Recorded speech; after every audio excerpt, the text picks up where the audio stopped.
Hi everyone! We are making some sinigang. It's a Philippine dish.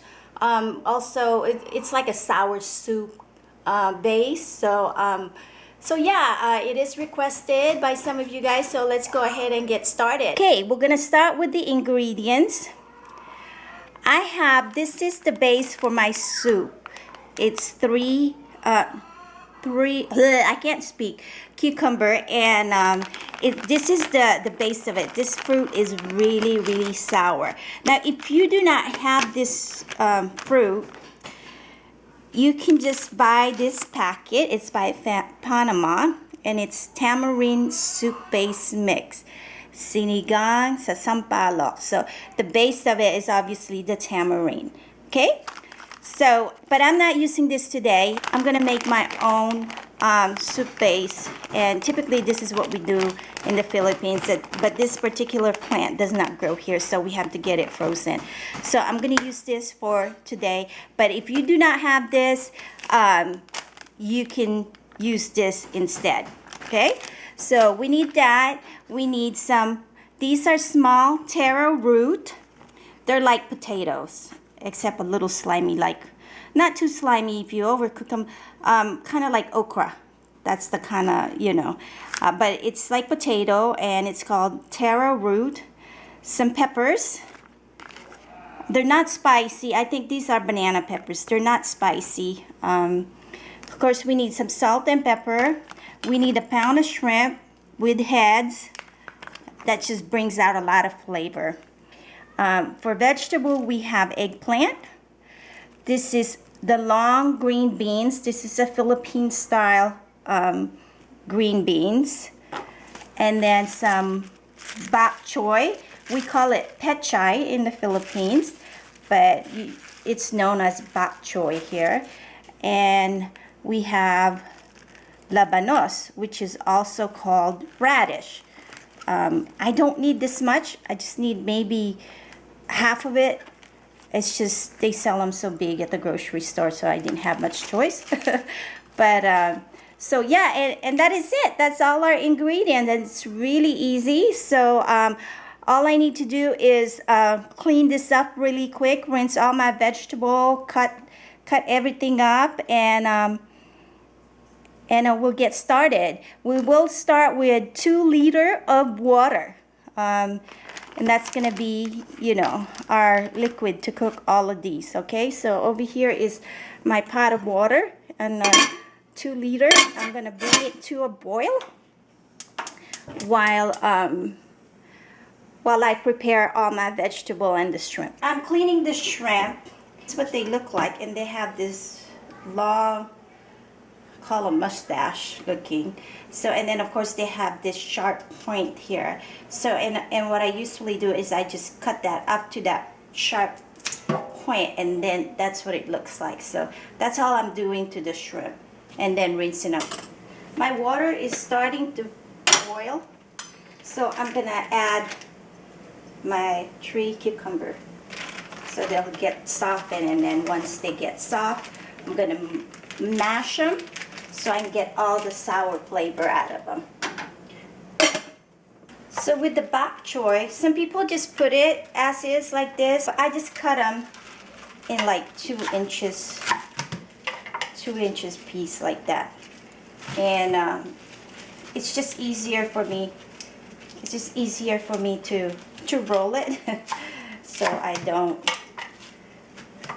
cut my hand because they're quite large. So just depend on the size. Like this one is okay. Those baby ones, I just stack them. And there you go. That's it. So I think preparing the vegetable is what takes longer. Yeah, it's nice because I can boil my water and let that all going while I do my preparation. But this dish does not take very long. Maybe cooking time is maybe just 20 minutes or so, especially if you're using the packet. It's the preparation that takes a lot of time. So, but other than that, it's a pretty easy recipe. My family loves it. We don't eat you know, you can see there's a ton of vegetables because really all we love to eat is the vegetable and the soup. And then Dad just loves seafood, so that's why I'm doing the shrimp. But if you also like pork, you can certainly use pork or beef if you prefer.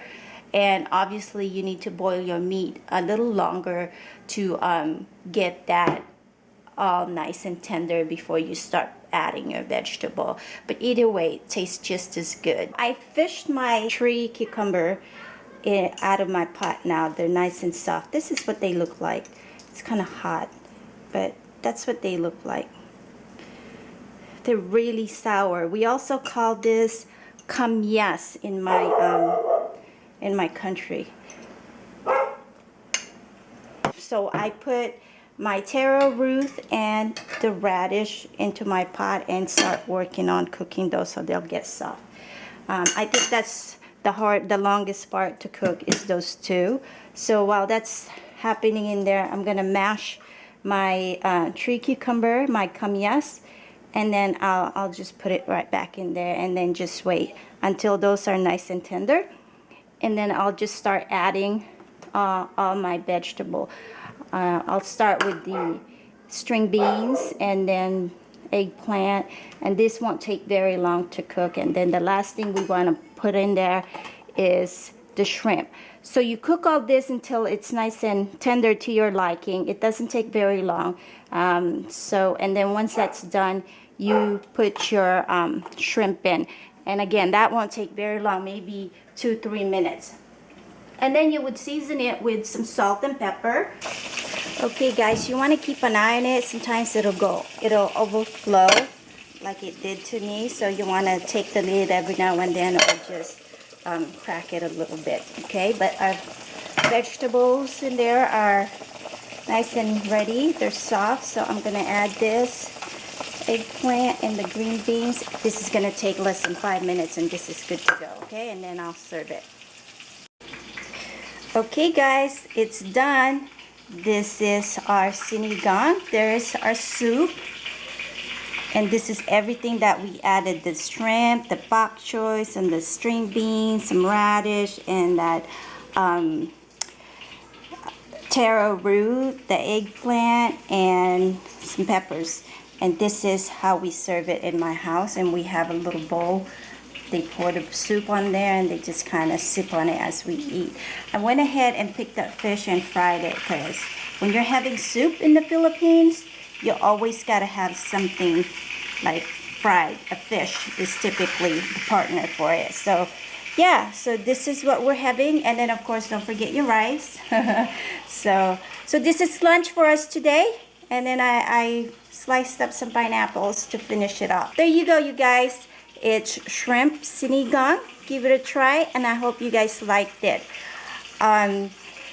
Typically, we season this with pâtés. Let me show you. This fish sauce is what seals the whole flavor, but it's fish sauce, and the smell is not very pretty, should I say. So, and I don't use it as much. The only time I really try to use it is if I don't have to cook it, like in sauce. But if you cook it, it's definitely going to linger in the house for a little bit. So I don't use it, and I didn't use it today. So just the salt and a little bit of pepper is how I season my sinigang. And to me, it tastes just as good. So, but anyways, if you're not afraid to use this, use it. And it's definitely going to taste even more better with it. So, okay. All right, thank you guys for watching. I hope you guys are having a great day.